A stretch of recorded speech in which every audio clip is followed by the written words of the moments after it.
Venez aux États-Unis en 2024, avant que ça soit trop tard. Mes amis, cette année ici, c'est déjà fini. En 2024, cette année 2024, venez aux États-Unis le plus vite possible. Mes amis, pourquoi je vous dis ça? En 2024, il y aura élection. Mes amis, il y aura élection ici dans ce pays. Tous les candidats républicains qui sont ici aux États-Unis, vous savez ce qu'ils ont promis à faire. Nous avons Trump qui est favori pour être réélu président ici aux États-Unis. Nous avons Ron DeSantis. Nous avons, qui est en deuxième position, nous avons Vivek. Moi, je connais seulement Ron DeSantis, qui est un peu populaire, le gouverneur de Floride. Alors, qu'est-ce que, et tout cela, les 8 candidats plus les Trump, 9 candidats, qu'est-ce qu'ils ont promis à faire si, dans les cas, ils sont élus ou réélus? Dans les cas, ils sont élus, réélus et élus. Alors, qu'est-ce qu'ils ont promis de faire? Ils ont promis de refouler tous les migrants illégaux.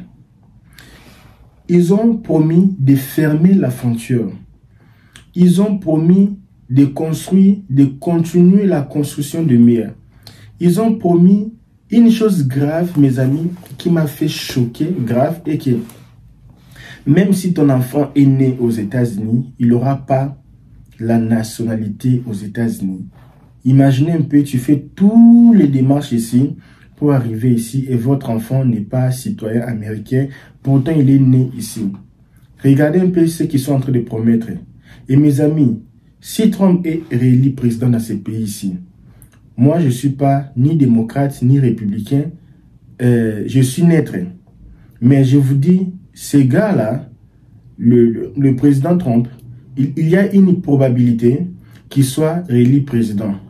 Et au cas qu'il est réélu président, il n'y aura plus moyen pour toi de venir ici dans ce pays comme c'est maintenant là. Alors c'est pour cela, c'est le temps pour toi de faire tout pour venir dans ces pays ici, migrer dans ces pays ici et chercher comment se légaliser dans ces pays ici. S'il faut faire des enfants, fais déjà des enfants déjà. Parce que l'année prochaine, ça sera trop tard pour toi. Alors, venez aux États-Unis en 2024, dès que possible et en urgence. LKBA, j'ai déjà mon visa. Je vais acheter déjà mon billet. Tu me dis quoi? Actuellement ici, je suis en train d'enregistrer cette vidéo. Nous sommes en décembre.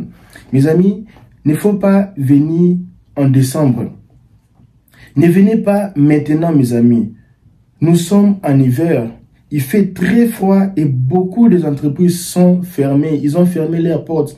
Les gens qui vivent ici savent que c'est un peu la fourmi, la cigare. Donc ici, c'est quand c'est l'hiver, là, il y a beaucoup d'entreprises qui ferment. Donc quand je dis fermer, c'est ils ne contactent pas les gens. Donc c'est difficile de trouver un travail ici. Alors venir vers fin de l'année et début de l'année, c'est très compliqué. Tu vas rester à la maison parce qu'il fait très froid. Mais quand tu viens début avril, mai, tout ça là, déjà les choses commencent à revenir à normal. LKBA, comment fonctionne le travail en hiver? Tous les taxes, tout le bill que nous payons, c'est toujours le même, ça ne change pas. Ça ne change pas. Le travail en hiver, c'est très compliqué parce que beaucoup de gens travaillent dans la construction. Et comment tu vas travailler dans la construction comme il fait froid comme ça? Il fait vraiment très froid. Moi, je me rappelle un jour au début, j'avais pas le travail, j'étais parti travailler à la construction. Et mes amis, j'étais à la 10e ou 11e étage. Et leurs étages là, il n'y avait pas les grades, il n'y avait pas de briques, c'était vide. Et imaginez, il faisait froid, moi j'étais en 10e étage. Mes amis, j'avais très froid. J'étais rentré à la maison, je me suis dit, non Dieu, c'est pas cette vie-là. Et beaucoup des entreprises, c'est compliqué, donc c'est vraiment compliqué mes amis. LKBA, j'ai un bon travail en Afrique. Je suis directeur d'une entreprise, ma femme travaille bien, nous tous, nous sommes bien même ici en Afrique. Mais, est-ce que je dois tout abandonner pour venir là-bas, aux États-Unis? Mon ami, la question est de savoir si tu dois tout abandonner pour venir refaire ta vie. Ça ne sera pas facile. Si je te dis c'est facile, là je suis un menteur. Moi, je vous montre la réalité des États. Je ne vends pas les rêves. Je vous montre la réalité de vivre ici. Je vous montre toute la réalité. Vous avez de la chance, vous avez des gens qui vous disent la vérité. Nous, quand on était venus ici, il n'y avait pas de vidéos, les gens qui s'asseyaient comme ça pour nous parler des réalités ici. Alors vous, vous êtes différents. Alors, mon ami, la première des choses qu'il faut faire, il faut chercher un coach. Il faut chercher un mentor. Il faut chercher un avocat. Il faut chercher un spécialiste qui va te guider, qui va te dire, hey, quand tu vas venir ici, il faut avoir, si tu es célibataire, il faut avoir plus ou moins 5 000 $ dans ton compte bancaire. Si tu es marié avec des enfants, il faut avoir plus ou moins 15 000 $. Dès que tu arrives, tu auras besoin d'une petite voiture pour commencer la vie. Il faut avoir les documents pour conduire. Tu peux utiliser le International Driver License, que nous assistons aussi avec ça. Si tu n'as pas ton International Driver License, tu as seulement besoin d'avoir le permis de conduire du pays. Avec ça, on peut déjà te faire le International Driver License et tu peux conduire ici pendant 3 mois en attendant que tu fais tes papiers ici. Et ça va beaucoup t'aider au début parce que c'est difficile, il fait très froid. Ici, il n'y a pas beaucoup de bus, il n'y a pas beaucoup de métro comme en Europe. Alors, tu vas beaucoup souffrir avec les transports. Alors, si tu as besoin tu as besoin de International Driver License, dis-moi LKB, j'ai besoin d'un permis de conduire international. Ça va t'aider à conduire ici. Avant même que tu voyages, demande-moi, je vais faire pour toi. Dès que tu arrives ici, je te donne ou je t'envoie. Et ça va t'aider. Aussi, LKB, est-ce que c'est le moment de prendre un avocat? Je viens d'arriver. Mon ami, pour prendre l'avocat, maintenant, c'est perdre ton argent. Ici, c'est un pays de business. Il faut savoir quand tu investis dans quelque chose, il faut savoir comment gagner du bénéfice directement. Parce qu'ici, tu vas causer avec un avocat peut-être 12 000 $ pour la famille, ou 9 000 $, ou 5 000 $ pour une seule personne. Plus ou moins, ça tourne comme ça. Et tu donnes 5 000 $ pour le processus de l'asile. Et puis, ça prend même 4 ans, 5 ans, ça finit pas. Toi, tu as déjà payé toute la somme. Est-ce que tu as gagné ou tu as bénéficié? Et si au cas que tu changeais de ville, est-ce que l'avocat sera toujours disponible pour venir là où tu es? Il peut le faire par téléphone. Mais beaucoup de choses changent ici. La réalité que je vous dis ici, ce sont les réalités sur place. Beaucoup de choses changent. Et l'avocat ne peut pas être plus, comment je peux dire, productif. Mais le grand problème, ce n'est pas ça. Le grand problème est que quand tu pars avec ton histoire devant un avocat, l'avocat a le droit de t'aider avec 30% d'amélioration. Mais toi-même, quand tu pars chez l'avocat, est-ce que tu as déjà les 70%? Non. La plupart des gens, quand vous venez ici, vous consultez vos papas, vos mamans, vos tantes, pour qu'ils vous expliquent les choses. Et même là, ils n'ont pas d'expérience. Quand vous arrivez ici, cherchez les gens comme nous, les gens comme moi, les gens comme nous, comme ça. On a des expériences ici. On connaît comment les choses fonctionnent. On connaît qu'est-ce qu'ils ont besoin. Comme maintenant là. Je connais comme maintenant là, si tu pars demander l'asile peut-être à Illinois, je vais te dire, mon ami, tu as fait un mauvais choix. Demander l'asile à Illinois maintenant là, c'est mauvais choix parce que on était là-bas. Il y a des systèmes à l'immigration. Il faut voir combien d'asiles qu'ils accordent chaque année dans cette ville.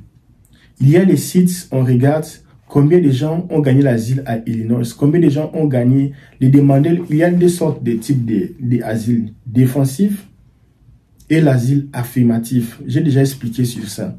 Alors, défensif, c'est l'asile où tu arrives ici par la frontière. Personne ne t'a appelé, tu viens demander ici. Tu défends ton asile. Et affirmatif, c'est tu prends l'avion et tu arrives ici. Je ne vais pas entrer dans les détails. Alors, tout ça là, il faut savoir, maintenant là, quel est le coin, ça marche. Quand toi, tu ne connais pas le coin, tu vas rester ici beaucoup des années sans documents. Et dans ces pays ici, mes amis, crois-moi, un jour, tu vas me donner raison. L'effet de ne pas avoir les documents dans ces pays ici, mon ami, tu es comme un papier duplicataire. Tu vas faire ça. Tu vas voir un travail qu'on paye 18 $, mettons, on te paye 5 $ par heure. Un travail qu'on paye même 20 $, on te paye 10 $ par heure. Parce que tu n'as pas les documents. Et surtout quand tu travailles chez les Africains sont comme ça. Quand tu travailles chez les Blancs, là, tout ça, on peut même te payer la même somme. Hein. Les Blancs, ils ont la même somme. Et quand tu travailles, mes amis, laissez. Et l'humiliation même que tu auras. Il y a les États comme ça, je ne peux même pas avoir un work permit. Je ne peux même pas avoir, non, excusez-moi, tu ne peux même pas avoir un droit avec licence parce qu'on lui dit pour avoir le permis, il faut avoir les ID de l'État. Pour avoir les ID de l'État, il faut avoir les Social Security. Pour avoir les ID, State ID. Mon ami, tu as la voiture, mais tu n'as pas les papiers pour conduire la voiture. Tu as la voiture, mais la voiture n'est pas dans ton nom. Parce que tu n'as pas les documents. Mes amis, c'est très pénible. Alors c'est pour cela, avant de venir ici, si tu suis cette vidéo, prépare-toi. Cherche quelqu'un qui va t'aider. Mon ami, toi tu penses que 200 $, payer peut-être une consultation de 200 $. Et venir ici, commencer à travailler pour perdre 15 $ par heure. Perdre, pas gagner, mais perdre 15 $ par heure. Venir ici pour souffrir, venir ici pour s'embrayer. Et les 200 $ et souffrir. Qu'est-ce qui est bon? Tu viens ici pour payer les loyers, pour tenir les loyers gratuits. Maintenant là que je parle ici, même il y a beaucoup de loyers gratuits. 6 mois, tu restes gratuit, tu ne payes pas. Et on te paye même l'argent, même 800 $ par mois. Et quand on vous dit les choses, ah non, tout ça là, tu préfères souffrir que de chercher quelqu'un qui est professionnel, quelqu'un qui va t'aider, qui va t'assister. C'est ça l'africanisme. C'est ça, l'esprit malin. Alors, LKBA, beaucoup de gens pensent devenir riches aux États-Unis. Mon ami, il faut arrêter les choses ici de pouvoir devenir riche aux États-Unis au début. Je sais qu'il y a pour acheter les iPhones de dernière génération, c'est facile. Acheter une belle voiture, c'est facile. Acheter des bons habits, s'habiller bien, confort, vraiment pour le confort, pouvoir d'achat, c'est exceptionnel, mes amis. En fait, ici, tu auras tout ce que tu veux, sans limite. Mais le grand problème est, tu t'enfonces dans un trou. Parce que tu ne connais pas. Mes amis, laisse-moi te dire une chose. Tu vois l'eau dans laquelle les chiens étaient morts. Ce sont les étrangers qui boivent l'eau là. Ce sont les étrangers qui boivent l'eau là, dans laquelle les chiens étaient morts. Alors, si tu ne connais pas un pays, tu ne connais pas un système, regardez les Noirs américains quand tu viens ici. Tu dis, where are you from? I'm from Africa. Ils demandent, which part? I'm from Gabon. I'm from Côte d'Ivoire. I'm from peut-être Congo. I'm from peut-être tout ça là. Et ils disent rien. Quand tu pars au Brésil, oh, bienvenue.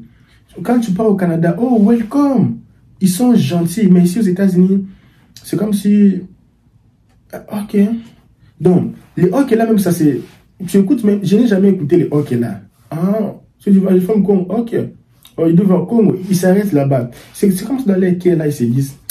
Regardez encore une autre victime qui vient encore s'embrayer dans ces pays. Sinon, même ici, les gens souffrent. Mais ils ne savent pas que nous, on vient différemment avec. Et nous, on vient avec des puissances extrêmement extraordinaires.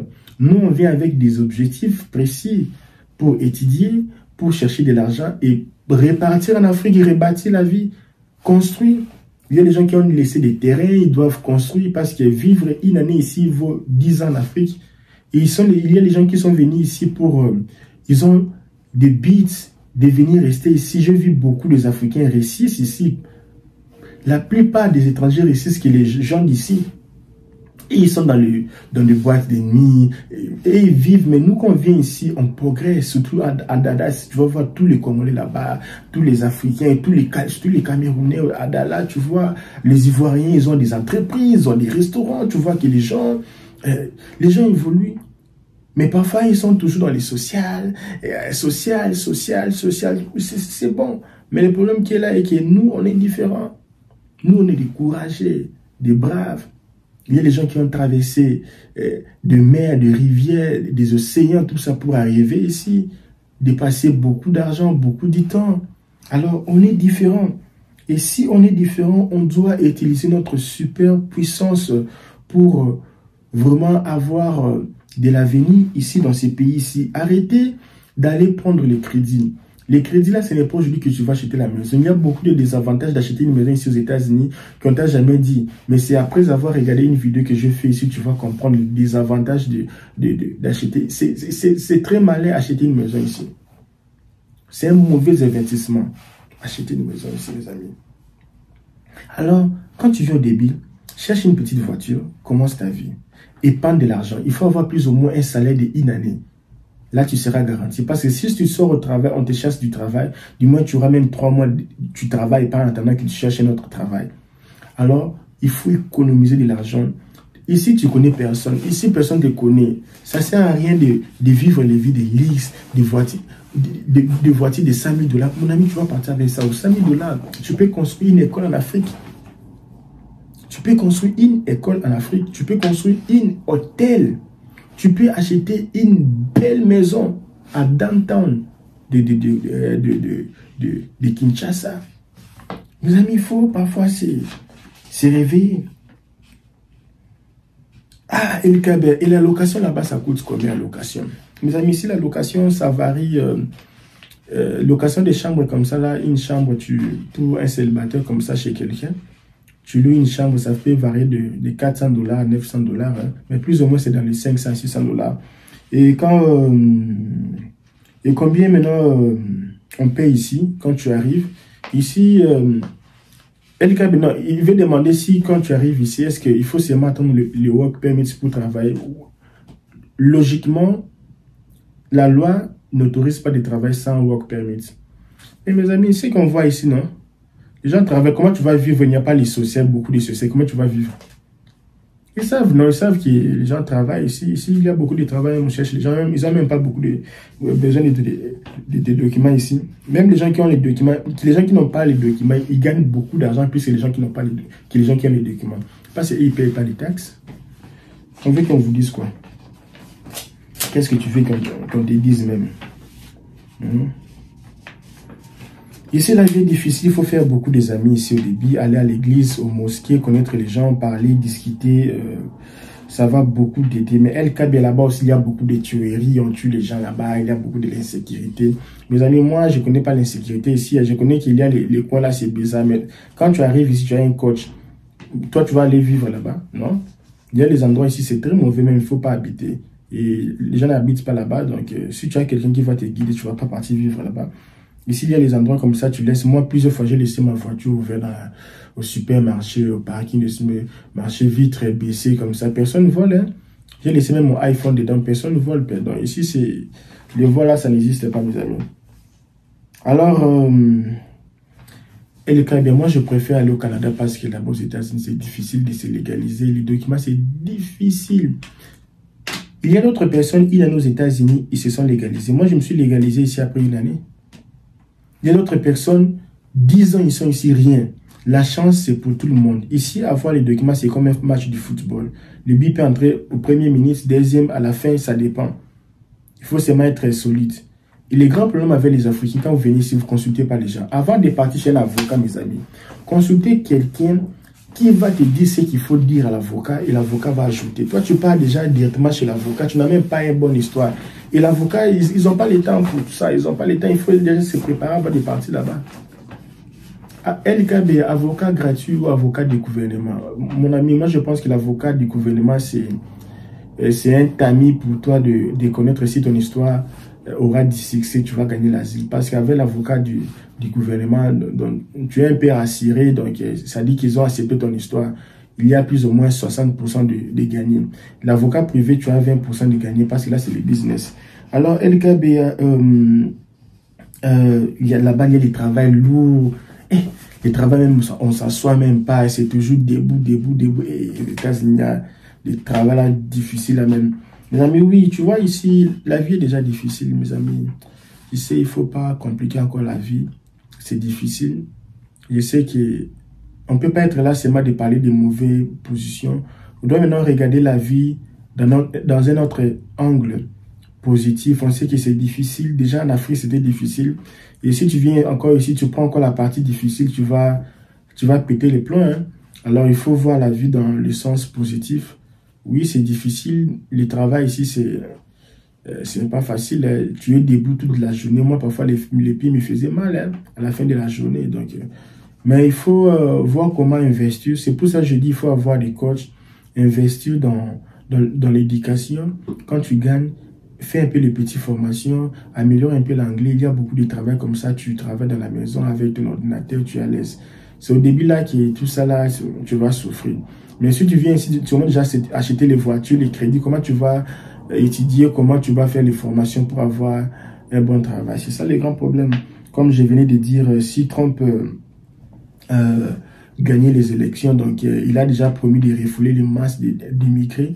Beaucoup d'immigrés vont être refoulés si Trump était réélu président des États-Unis. Donc, avec aussi, il n'y aura pas les droits des sols, même si ton enfant est né ici, il sera toujours africain, il ne va jamais gagner la nationalité. Et vous qui avez des enfants qui sont nés ici, mes amis, allez déjà faire les passeports pour vos enfants.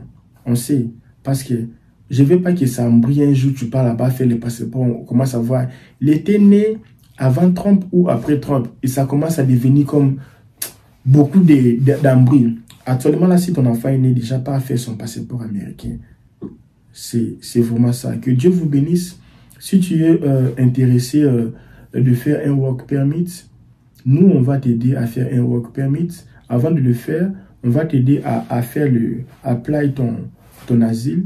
On fait d'abord le premier pas. À la place d'aller directement chez l'avocat, nous, on va t'aider à faire le premier pas parce que tu n'as pas l'argent, tu viens d'arriver. Avec l'avocat, tu auras besoin beaucoup d'argent. Ils n'ont pas beaucoup de temps. Nous, on a beaucoup de temps. On va t'aider déjà à soumettre ton dossier d'asile, ton dossier de changement de statut, tout ça, tous ces documents-là. Après 5 mois, quand tu seras éligible pour le work permit, on va t'aider à remplir ton work permit. Et puis, nous, on va seulement t'aider pour la traduction, tout ça là, pour t'expliquer comment on va faire tout ça. Et on les fait, ça sera vraiment très amical. Et puis, après 1 mois, 2 mois comme ça, et puis tu vas faire les empreintes digitales, et puis tu auras ton Social Security et permis de travail. Quand tu as ça, la personne qui a une green card et toi, la même chose. La différence, c'est moi que lui, il est résident, toi, tu n'es pas encore résident, mais vous tous, vous travaillez. Vous tous, vous gagnez de l'argent. Tu peux acheter une maison, lui aussi va acheter une maison. Sauf que toi, ta résidence, ça va venir avec le temps. Que Dieu vous bénisse, je vous laisse.